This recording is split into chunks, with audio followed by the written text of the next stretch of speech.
programa de hoje fala sobre formas de ampliar a liberdade de expressão e a diversidade na mídia brasileira. Participam desse debate aqui comigo Lino Bocchini, jornalista e editor de mídia online da Carta Capital, Gustavo Venturi, sociólogo, a Bea Tibiriçá, diretora-geral do Coletivo Digital, e o Paulo Contim, diretor da Associação dos Canais Comunitários do Estado de São Paulo. Paulo, que estava no trânsito e já está conosco.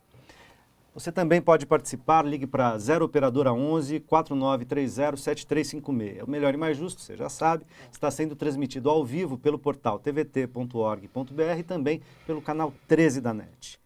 Uma das principais bandeiras dos movimentos pela democratização da comunicação diz respeito à necessidade de um novo marco regulatório para a radiodifusão no Brasil. O assunto que erroneamente é apontado pelas grandes empresas de mídia como censura à liberdade de imprensa, segue se arrastando no Congresso Nacional. Quais são os principais entraves? Como garantir que muitas vozes sociais sejam mídia, ganhando espaço no espectro eletromagnético? A gente terminou o primeiro bloco, estou colocando essa pergunta. Lino. Acho que uma das coisas que pode ser combatida, até aproveitando o gancho que você colocou no primeiro bloco, é essa questão da propriedade cruzada, né? Que foi algo que foi combatido na Argentina, enfim, que está sendo debatido na Inglaterra e por aí vai. Ou seja, no Brasil considera-se normal que o CAD, por exemplo, a Colgate compra a Colinos, obriga a tirar a Colinos do mercado para que não se haja um oligopólio ali, enfim, para que eles não dominem o mercado. No Brasil, tudo bem, uma Rede Globo, por exemplo, ser dona do maior sistema de televisão, do maior sistema de rádio, do maior jornal do Rio de Janeiro, e de um dos maiores portais de internet do Brasil, entre outras propriedades, né? E haja visto que os quatro, que são proprietários, se somasse a fortuna deles na lista da Forbes, eles estariam em primeiro lugar, seriam os mais ricos do Brasil, né? Enfim, se você obriga eles a não poderem ser dono de tudo isso, que ele tem que escolher, que é algo que foi feito em alguns países como na Argentina, já poderia ser um caminho, né? Assim, por exemplo, para dar espaço para algumas dos canais comunitários que o Paulo representa já. O Paulo vai falar, e eu vou botar o Paulo na conversa, mas antes o Edjalma do Campo Limpo está na linha conosco. Está aí, Edjalma? Edjalma, você me escuta? Sim, boa noite, estou aqui aos demais. Então, bem-vindo, Edjalma. Pode entrar na conversa e fazer tua pergunta aqui para os nossos convidados. Eu gostaria de perguntar aos presentes na mesa qual a ideia deles em como chegar, né, às mídias alternativas, à região interiorana do Brasil.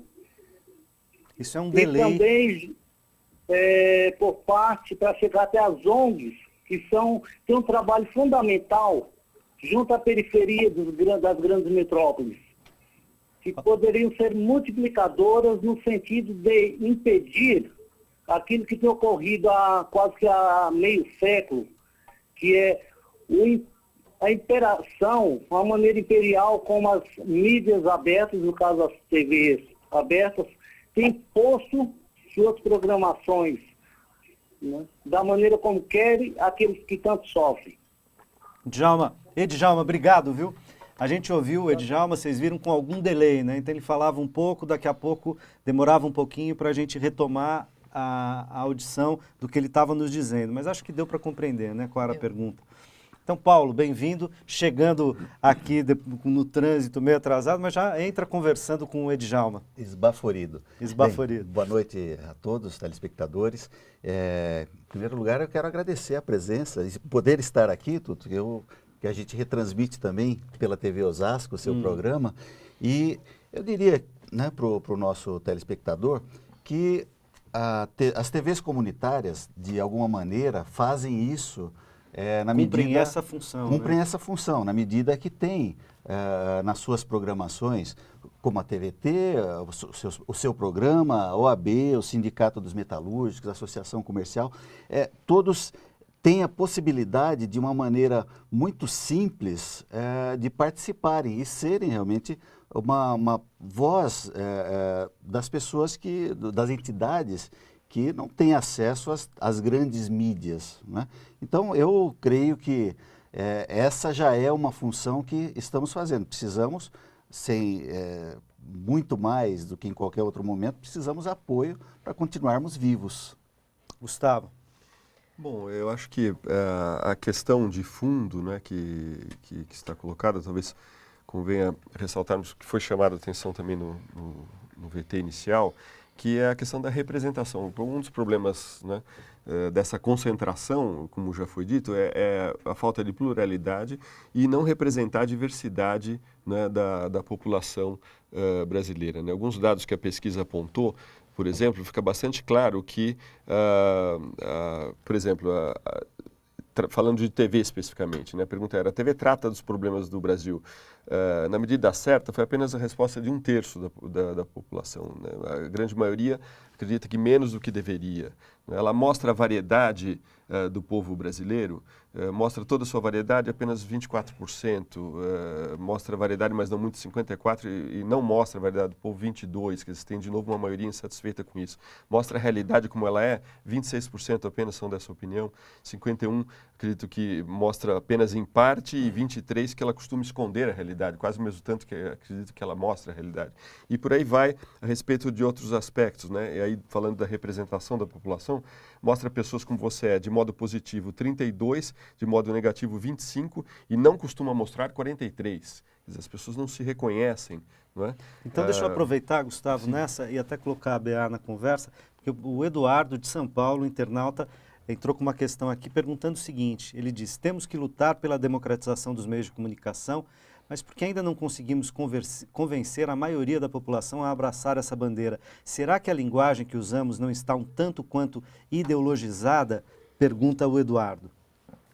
Não, eu acho que a bandeira da democratização da comunicação é uma bandeira de todos. Agora, os temas específicos e os projetos específicos que estão sendo trabalhados no Congresso, que dizem respeito a esse campo, realmente eles tentam colocar sempre uma linguagem onde a população também não se reconhece. Então, por exemplo, na campanha Marco Civil Já, a gente está fazendo todo um tratamento para que, por exemplo, o internauta que defende os seus direitos reconheça que estão tentando bloquear direitos que ele tem. Que as TVs webs, rádio webs, a grande malha de telecentros e pontos de cultura que trabalham com rádios e TVs webs, saibam o que isso significa no dia a dia deles. Então, coisas como estão querendo colocar pedágio na sua internet, entender a internet como a luz elétrica. Colocar você para trás da fila, se você que não pagar muito, o teu sinal vai chegar depois. Essa é a ideia da campanha que a gente abriu nesse mês, fizemos ontem o ato de bloqueio a vivo como para significar que simbolizar que tem muita gente atenta ao que está acontecendo e estamos simplificando essa linguagem para que as pessoas entendam. Se você, por exemplo, passa a ideia de que a internet hoje é vista pela população como energia elétrica e que ela só percebe que vai perder a hora que falta luz, a mesma coisa vai acontecer com a internet. A hora que faltar luz na internet, a hora que desligarem e impedirem as pessoas de subir conteúdo próprio, de navegar com liberdade, de ter a sua privacidade assegurada, aí sim a grita vai ser muito maior do que já vem sendo. E mesmo de acessar conteúdo, a não ser por pacotes específicos, como esses que você compra na TV fechada. Querem transformar a internet numa TV a cabo. Isso. É exatamente isso. E falando em TV a cabo, e até respondendo ao Alexandre também, pega o exemplo da MTV. Eduardo e até o Edjalma também, de certa forma. A MTV acabou de fechar, ocupava o canal 25. Na maioria na NET, a maioria das operadoras. Você colocar no canal 25, hoje ele segue sendo da Abril, né? E eles estão colocando lá um monte de programa velho de 2008, 2009, de canais deles que não deram certo e que fecharam, a tal do FIS e um outro canal corporativo que eu me esqueci o nome.